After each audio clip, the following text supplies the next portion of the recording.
You only have 5 more weeks to go, so you're 2/3 done. All right, curve fitting. Simplest way to fit a curve. Down the points, draw a line through the points. You've done that probably since you were about 2, maybe 3. I don't know. Depends.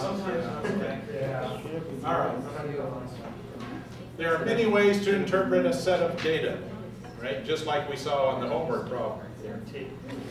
It's particularly troublesome when the data is not smooth, all right? So when you have a lot of scatter, and that's what you have to resolve is that scatter just errors, or is that something that you have to reflect as far as trying to put points through all the points or through the average of the points? Okay, 2 general approaches for curve fitting. A single curve represents a general trend. That's called a regression, all right? How many of you have done least squares before? Why did you guys do least squares? High school, physics class? All right, a curve that passes through every point, interpolation. You guys have already done this, interpolation, Lagrange, right? What do those curves look like? They can be pretty wiggly. So sometimes that isn't really what's going on. It's not an oscillatory process. So remember these two. Regression is like least squares. The other one, interpolation. A trend analysis uses the pattern of data to make predictions. Where do we do trend analysis? 2 things immediately come to mind. Yeah. Stock market. Okay. Weather forecasting. Those are trend analysis. All right, hypothesis testing. Comparison of existing mathematical model with measured data. This is assuming that your mathematical model is valid. All right? That it in essence has been verified and validated. All right. Plot a force versus wind velocity for an object suspended in a wind tunnel. So we look at this data. Now, if we do this as an interpolation, what's going to happen? You know from common sense, putting on your engineering hat, there's no way that is going to be oscillatory. So there's going to be a trend through this. All right. Best attempts are the attempts to put a curve through the data points. Least squares regression. Right? That's what happens when you do linear interpolation. And here is curvilinear. What would this be? Cubic. Cubic spline. Sure. All right. Histogram. Number of data points increases the histogram, approaches a smooth bell-shaped curve. All right. This is called a normal distribution. You've seen that. All right. What's the spread across here in a normal distribution? 70%. Which is what percentage? 70. Yeah, so 2/3 of the class gets C's. Just statistics. So these are the outliers. Probably. It depends on whether it's skewed. Anyway, there's a normal distribution. All right, let's talk about least squares. All right. What you're doing is fitting a straight line through a pair of observations, paired set. That's the equation for a straight line. What's the E? Error. Error, exactly. All right. What I want to do is rearrange that equation so that I get it in this form, so that I'm calculating for the error. All right. What I want to do is fit a best line through that data.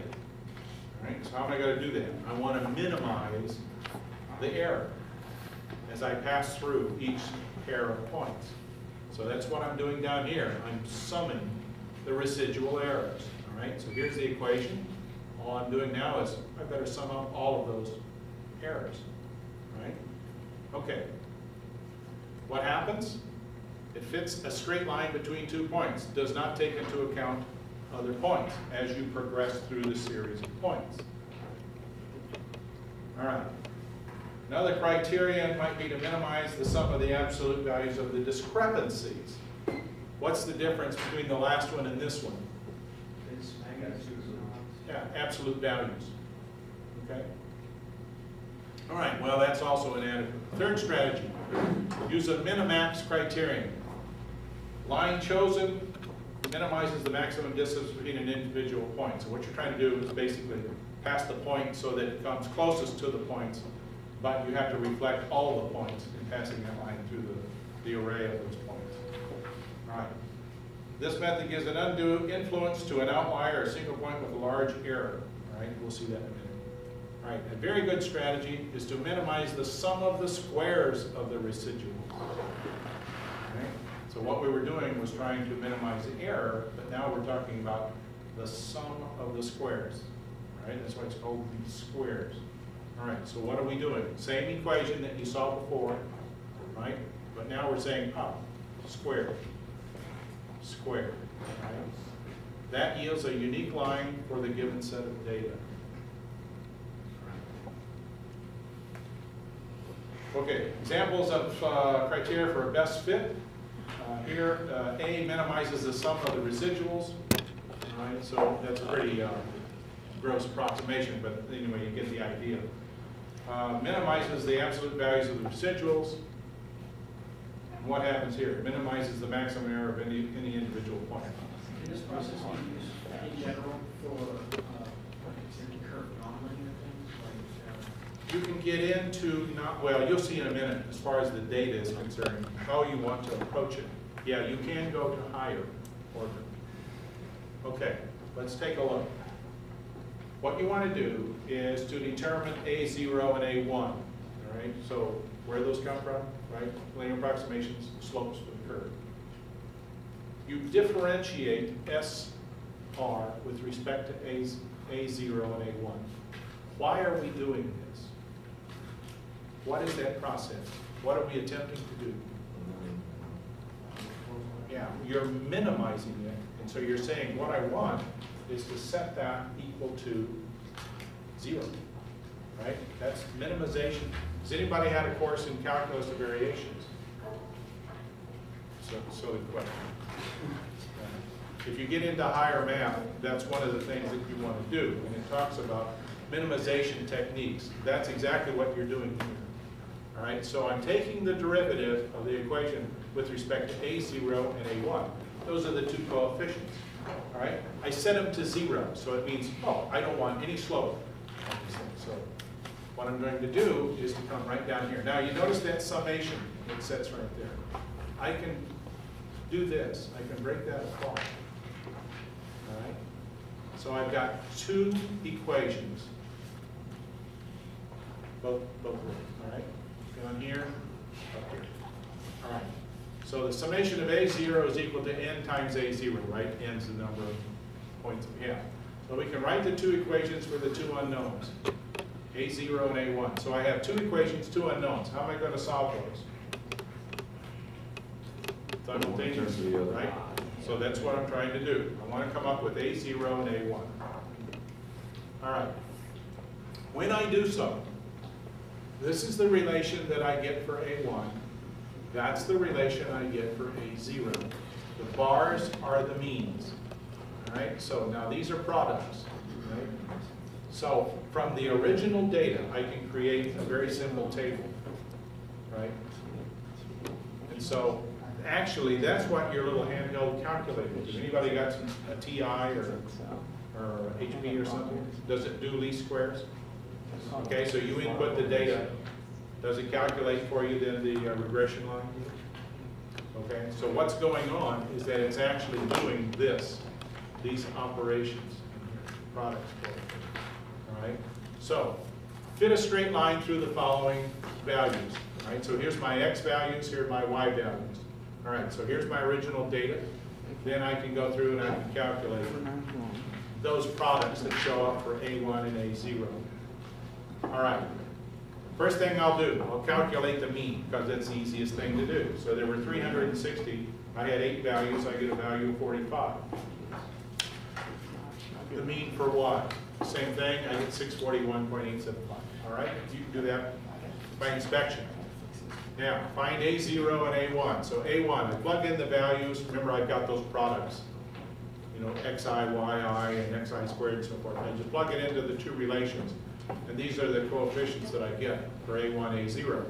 So then the function is minus 234.2857 plus 19.47 times V. Okay, so if that was the wind velocity, the force of wind velocity for that data. All right, so all I did was just plug it into the relationship right there, and I've got the equation. So that is the best fit equation for that data. All right. Zero intercept means that the equation predicts unrealistic negative values at low velocities. All right, let's take a look at this. What's going on? All right, at least, so this was the data from the table, and so here would be the line that would fit through that. What it's talking about down here is, well, there's no negative. I mean, is there a negative wind? You Yeah. should lock in that zero value and as a 0, and then calculate A1. I don't know that you need the lock-in. What you'll do is just, you're dealing with existing data, and you don't want to fool with the data and tweak it. All right, so you go with what you've got. If this is what it turns out, well, you'll know, okay, I just ignored that. That doesn't make sense. All right. So the residual in the linear regression represents, all right, the vertical distance between the data point, right, and the straight line. So this is what you're doing. See, so you're going through that vertical distance for every point. That could be here, it could be here.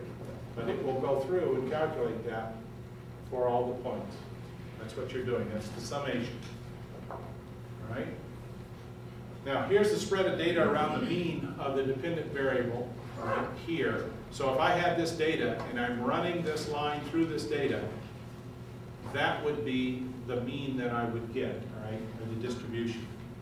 Now, look at this one versus this one. Which one you going to go with?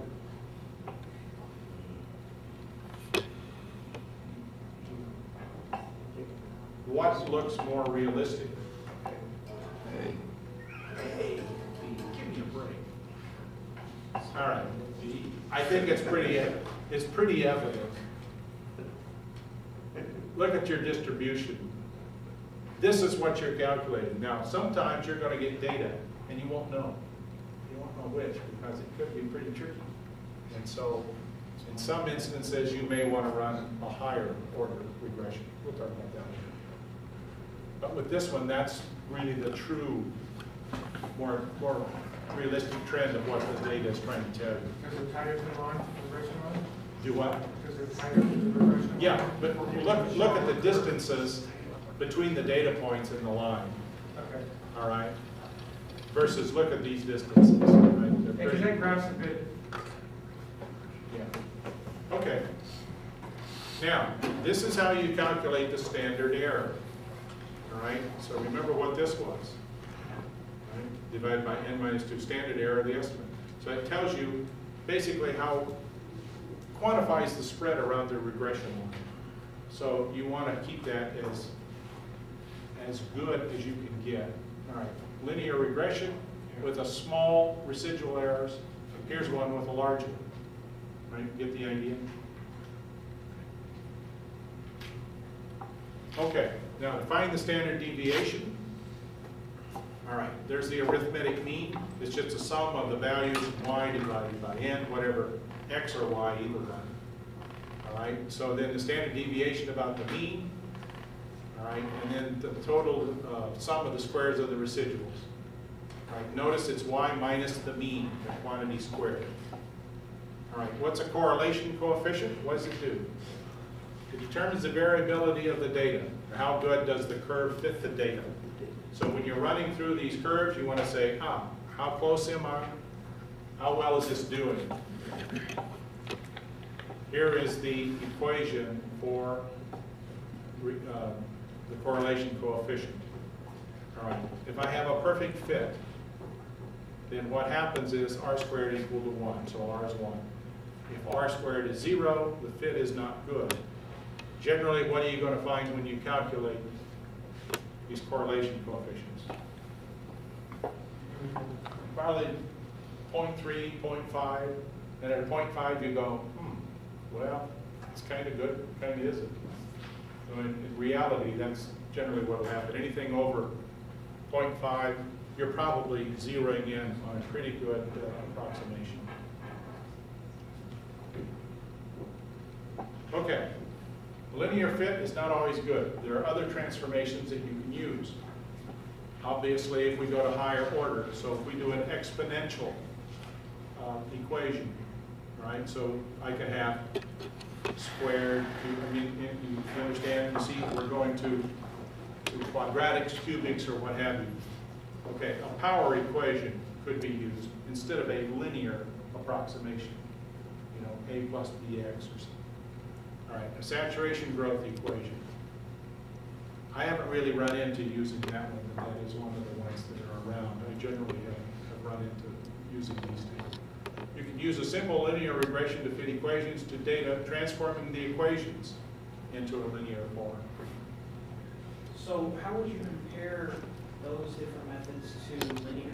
Like if one of them is better or worse than linear? Well, what you're going to do is to calculate a correlation coefficient. And if it turns out that the correlation coefficient is quite low, you may want to go to a higher order. So that correlation coefficient is based That gives you a pretty good idea how well that curve is fitting, or that approximation, to the data. Have any of you had a course from Doug Reynolds yet? All right. For those of you that have, you will understand what regression is, because I think that he does that all the time. If you haven't had it yet, and you will be doing least squares regression. All right. Here's an example of the power equation and the saturation growth equation and the exponential. All right, so these are linearized versions of the equations. If you're doing a simple transformation, right, what you're doing is transforming from physical space to this space. How did we do this? We converted to a log. All right, here's a log. All right, so that curve becomes that straight line. That curve, the saturation, becomes that straight line. Now, fortunately for you, there are a lot of codes in little black boxes that will do that for you, even in MATLAB. So you won't have to go through and exercise that. Okay, example. Use a power law equation to fit the data through the table that we previously saw, where we use a linear regression, use a logarithmic transformation. All right, find the mean. First thing we do. So from the data, we find the mean for x and y. Calculate A1, A0. All right. Now take the log. So log y is log A2 plus beta 2 log x. All right. In untransformed coordinates, this is what you would get. All right. That would be the expression. All right. So now let's take a look. If this were the fit using a linear regression, right? But we have a transform, right? We're doing log. That's what you get. If you transform down the power equation along the same data, you get something like this. Which one would you rather go with? Yeah, the bottom. Definitely. I would say that that's doing a very, very nice fit, and is pretty symbolic of what's actually happening with regards to the data. All right. Here's a simple MATLAB linear regression example. Here are the values for x.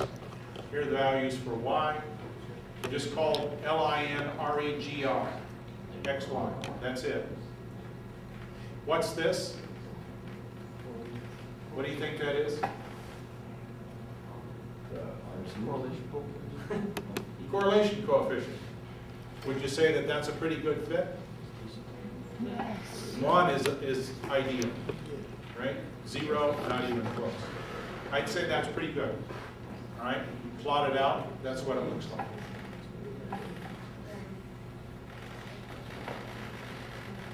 All right, here's x, here's y, by a linear regression, now log 10 of x, log 10 of y.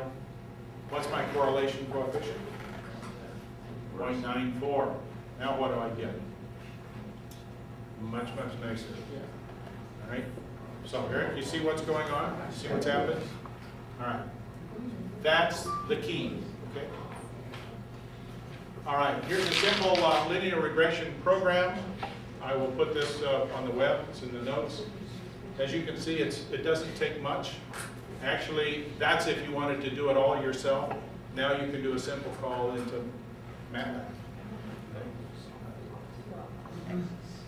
All right, this is an example of where you run into problems like this, particularly in fluids. You have a shear strain versus stress. The Newtonian flow is when you assume that you have a linearity between stress and strain. In most cases, we assume a linearity, all right? Especially when you're solving Navier-Stokes equations or something of that sort. What happens when you start going into pseudoplastic or bingham, right? Now you already have a load. Anybody give an example of a pseudoplastic or what they call a dilettante? Ketchup. What happens when you take ketchup turned upside down? It's just to the bottom, which is the forward. Eventually, it begins to flow. So when it starts to flow, what happens? It all goes. It all wants to flow, right? So what is acting on it? What body force is causing the ketchup? Gravity. Gravity, all right? So it says, at some point, it finally builds up, and it goes, aha, now I'm going to start to flow. Paint is another non-Newtonian fluid. Blood is a non-Newtonian fluid. What happens with blood? It's flowing through your body. What happens when you cut yourself? It just kind of sits there at first until it gathers up. What does it do? Clots. Coagulates, right? It begins to clot, slow down. What does it do? It forms more of a solid. All right. Read in the book about curve fitting. The homework that I gave you, you use a fourth order Runge-Kutta. All right, here's the first one, the predator-prey.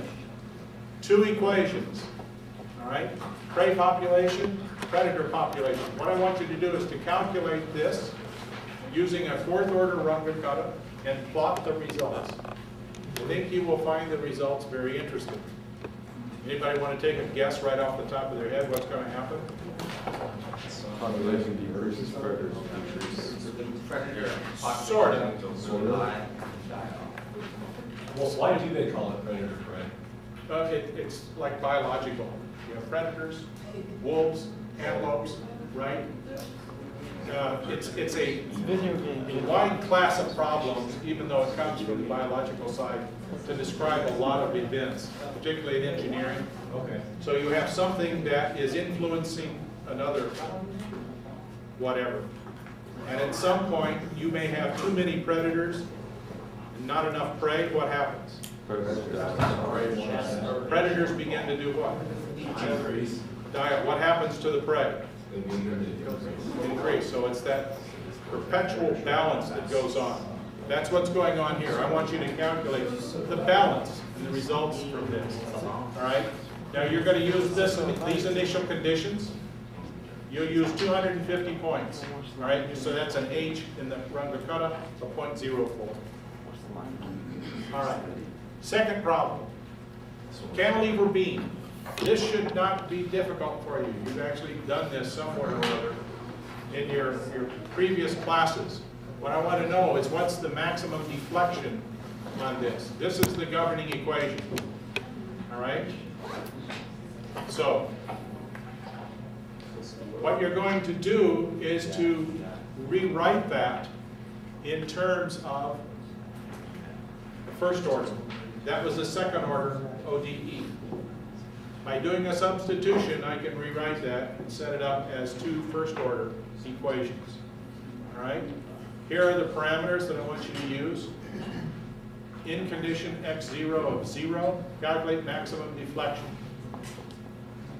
All right, you can actually do that analytically and check it if you want to confirm your results. All right?